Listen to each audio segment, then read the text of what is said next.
Eu sou a Carol Triguis. Eu sou a Pri Carvalho. E esse é o Tal do Ator.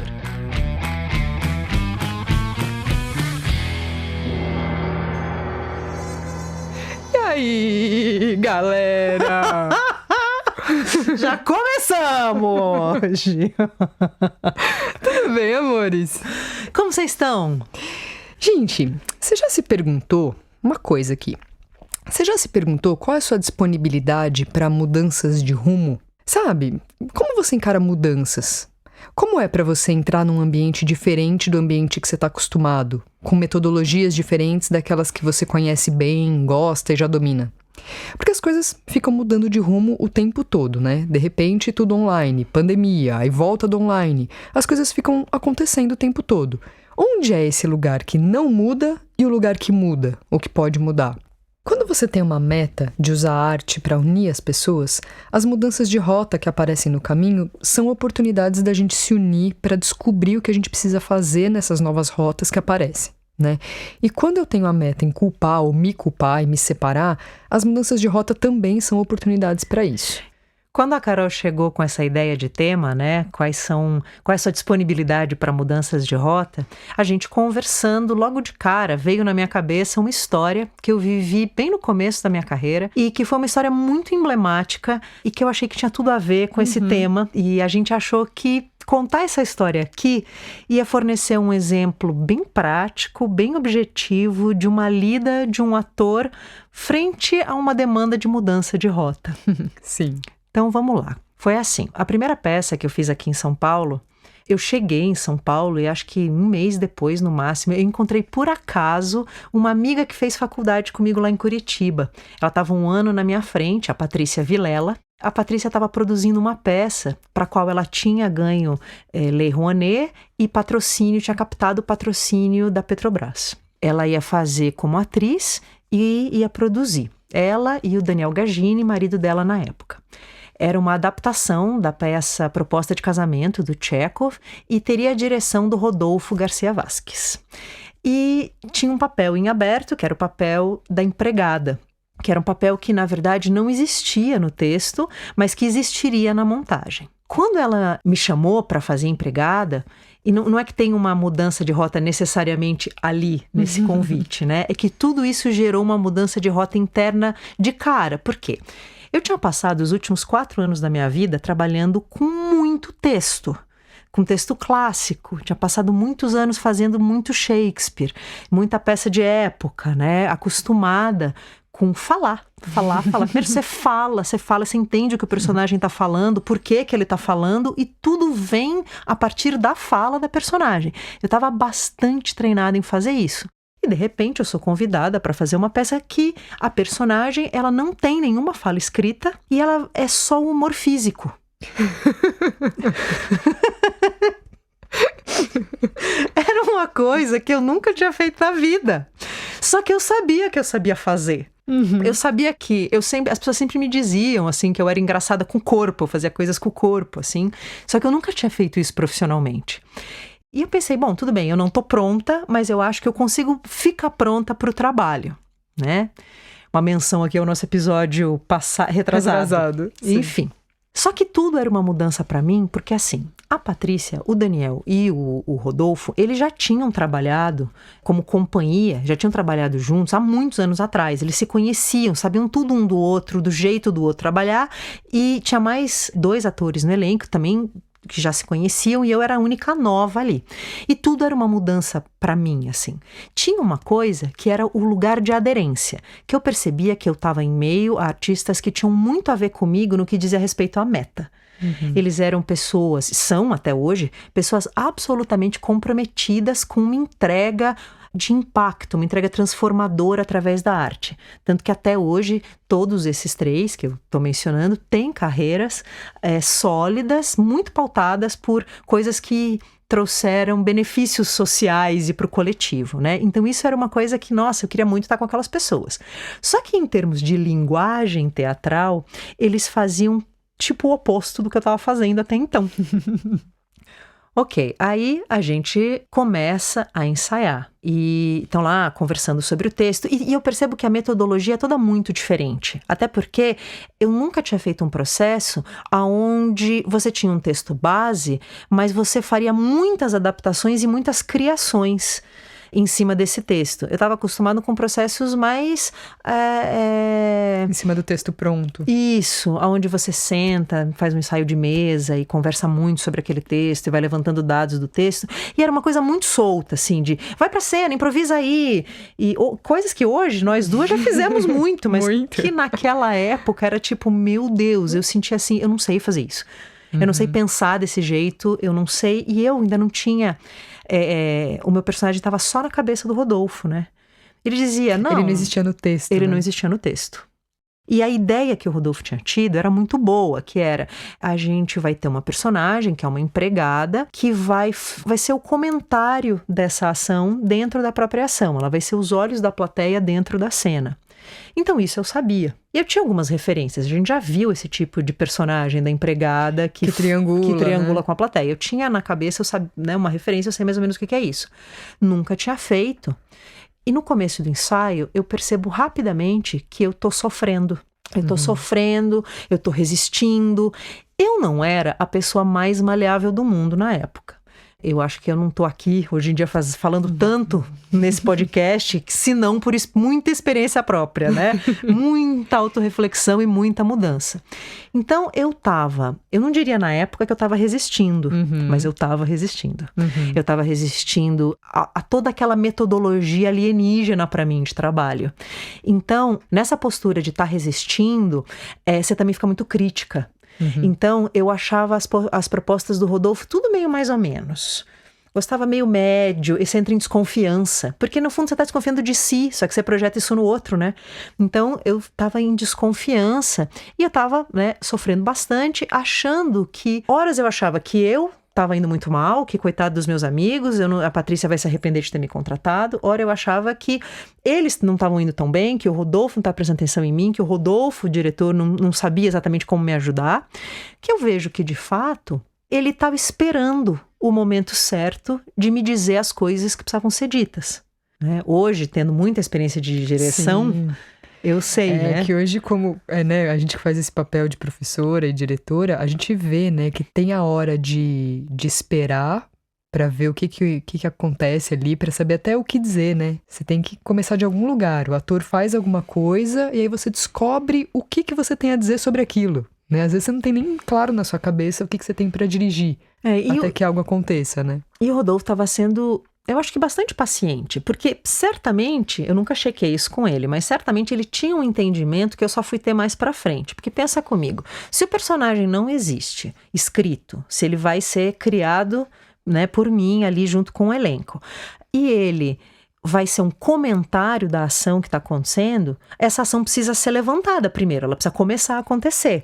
Dos outros atores, né? Exatamente. Né? Então tem que ter um tanto já rolando para aí eu começar a poder fazer alguma coisa. Só que eu tô tão confusa, tão crítica, tão...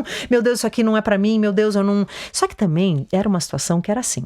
A Patrícia me chamou, a gente começou a trabalhar, a gente tinha 5 semanas pra estrear. Então, é uma amiga, eu tô grata, eu admiro as pessoas. Você falou, eu tô grávida. Não tava grávida, graças a Deus me faltava essa. Nossa, ainda tinha isso, meu Deus do céu.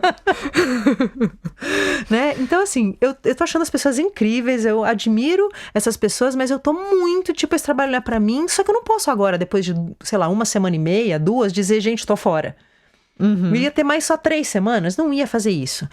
Então, chegou, graças a Deus que chegou esse momento que eu pensei, acabou, chega de reclamar, chega de criticar, chega de tudo, eu não tô rendendo. Eu passei, acho que as 2 primeiras semanas do trabalho em absoluto pânico. E você se emburrece, né? Você começa a ficar com a tua cabeça tão cheia de comentários, nada a ver com o trabalho, né? Que você vai ficando burra. Aí eu fui pra casa e falei, tá bom, acabou, eu vou ter que ficar quieta. Eu vou ter que ficar... eu não sei fazer, eu vou ter que admitir que eu não sei. Porque não saber fazer é não saber ficar quieta.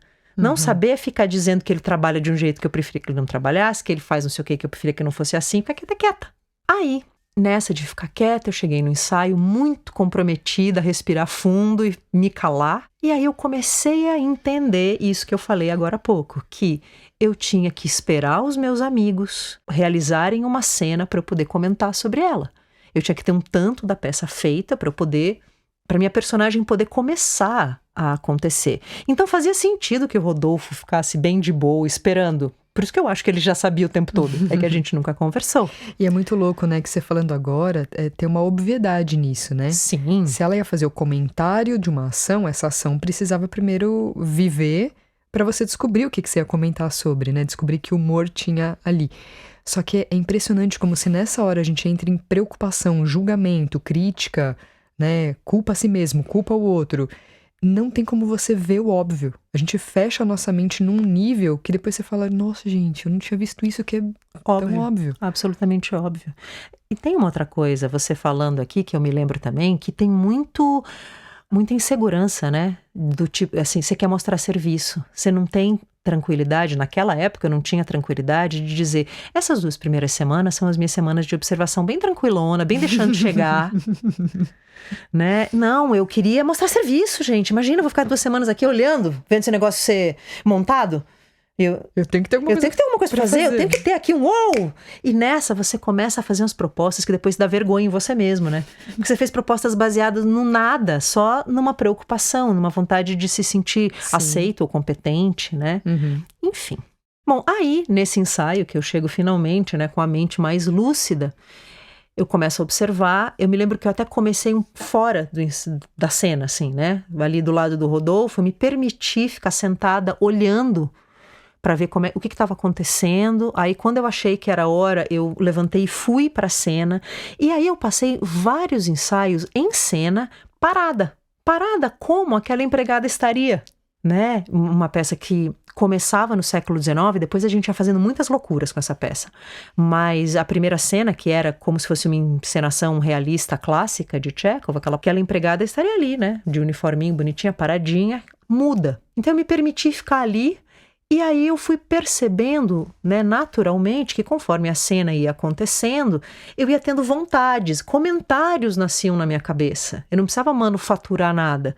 Tinha uma cena lá entre a Patrícia e o Daniel, eles tinham um determinado diálogo, eu achava a Patrícia muito louca, a personagem da Patrícia muito louca, né, o do Daniel meio banana. Aí eu comecei a perceber que eu tinha comentários. Uhum. Né? Nossa, aquilo podia ter sido um baile de quando gostoso. Você fala comentários, são olhares. Sim, tô falando do ponto de vista da própria personagem. Uhum. Eu, atriz, não, né? Do próprio ponto de vista Não, tô querendo dizer, não tinha fala. Esses comentários eram só uma triangulação com a plateia. Exatamente, ou uma ação. Uhum. Aí que começa a nascer a fisicalidade.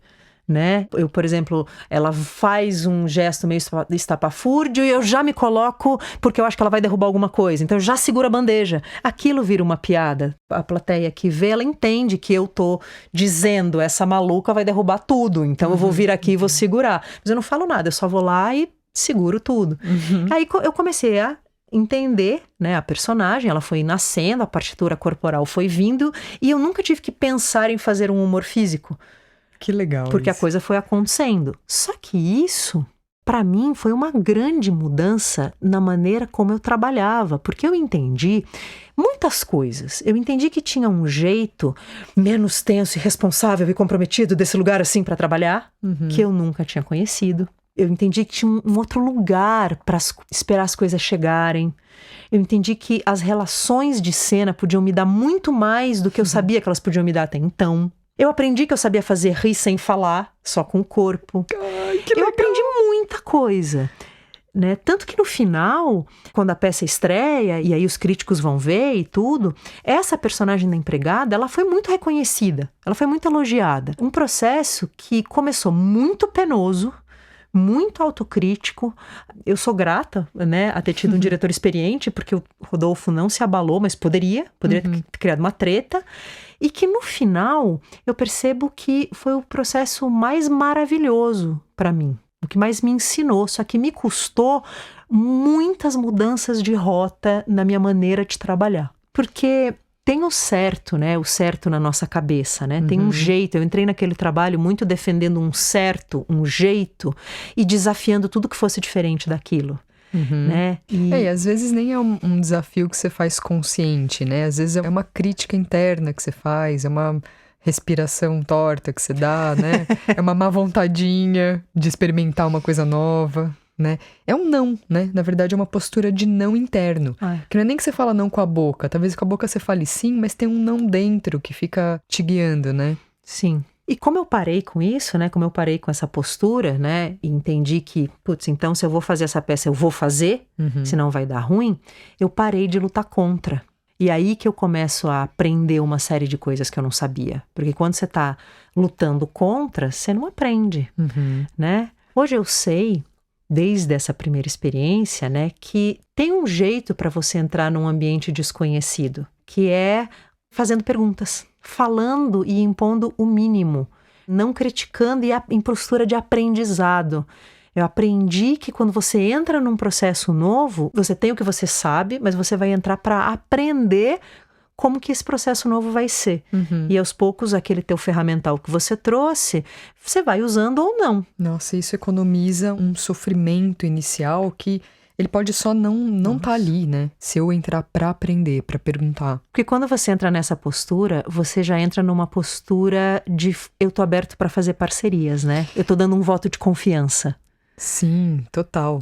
Total, porque quanto mais você fica lutando pro seu jeito ser preservado, mais você não dá passos pra fora disso, né? E mais você fica preso no mais do mesmo. E é impressionante como a mente humana faz estratégias para se manter nesse mais do mesmo, né? Em lugares pseudo-seguros. Só que não são seguros, né? E aí adquirir uma postura de flexibilidade, de ficar afim de jogar junto, é a base de mudança de rota e crescimento. Sim. Tá disponível para mudança de rota não é ser uma pipa ao vento, né? Sendo jogada ao sabor do vento sem uma direção. Não. Né? Quando você tem uma meta definida, um propósito, você não precisa ficar controlando os formatos, né? São duas instâncias diferentes, né? Propósito e formatos. O lance é não confundir essas duas instâncias, né? E a gente já falou sobre isso. E você tem que saber o que você quer. Qual o seu propósito? Sim. Para não virar essa pipa, né, ao vento, assim. Sim, sim. Porque esse é o único jeito de você não ficar com medo quando as coisas ficam mudando, né? E também quando o trabalho vem, você sabe o que é sim e o que é não. As coisas que não são a ver com o seu propósito, e é por isso que você tem que ter claro o seu propósito, ou elas nem chegam em você, ou não é difícil você dizer, não, eu não vou por aqui. Porque sabendo, né, a que você veio, né, qual o seu propósito, você ganha parâmetro, né? Parâmetro para saber quando é algo que tem a ver com o que você se propôs a fazer, a entregar profissionalmente, né? Ou quando não tem a ver. Ou então, como foi esse o caso dessa história, quando tem a ver, super, só que não tem, a princípio, uma afinidade, um costume, uma afinidade, eu ia dizer afinidade estética, mas não é nem isso. Porque no final eu achei lindo o espetáculo, adoro, tenho orgulho dele. Sim, às vezes é uma falta de costume mesmo com o formato, né? E aí nesse discernimento, você não precisa passar por todo o processo de conflito que a gente descreveu, né? A gente fica aqui tentando economizar o caminho, né? Sim. A gente conta a história e fala coisas muito para que as pessoas não precisem passar por coisas que não precisa passar, né? Então, o que muda e o que não muda nessa história toda, né? Que a gente começou a falar o que muda e o que não muda. O que não muda é a minha meta, o meu propósito e quem eu sou. E aí isso eu tenho que ter sempre muito claro na minha mente. E o que muda são as circunstâncias, as rotas, as ferramentas, os formatos. E eu preciso saber discernir o que é meta e o que é ferramenta para eu me sentir seguro e apoiado sempre. É isso, gente. É isso, amores. Então, olha, se firme no seu propósito, naquilo que você quer ver acontecer no mundo, né? E as formas, elas vão mudar. Toda hora percebe em volta de você. Toda hora tem uma coisa mudando. As coisas mudam de rota o tempo todo. Muda. Você muda de casa, você muda de emprego. Muda. As coisas mudam. Só que a nossa estabilidade, ela tem que estar apoiada em outro lugar. Que é no nosso propósito, na nossa meta. E no que a gente é. Beleza, amores? E se vocês quiserem experimentar essas vivências, né, com a gente tá abrindo o curso de teatro livre, básico, que vai ser de quinta-feira. Começa dia 29 de julho. Entra no site coexiste.com.br que tem todas as informações lá.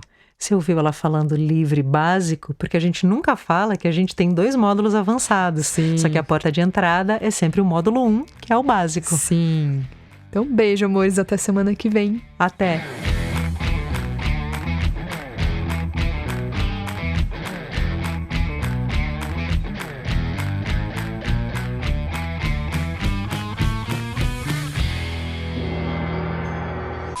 Vai ter vinheta. Gadá. Gadá. A Pri Carvalho vai contar uma história pra nós hoje.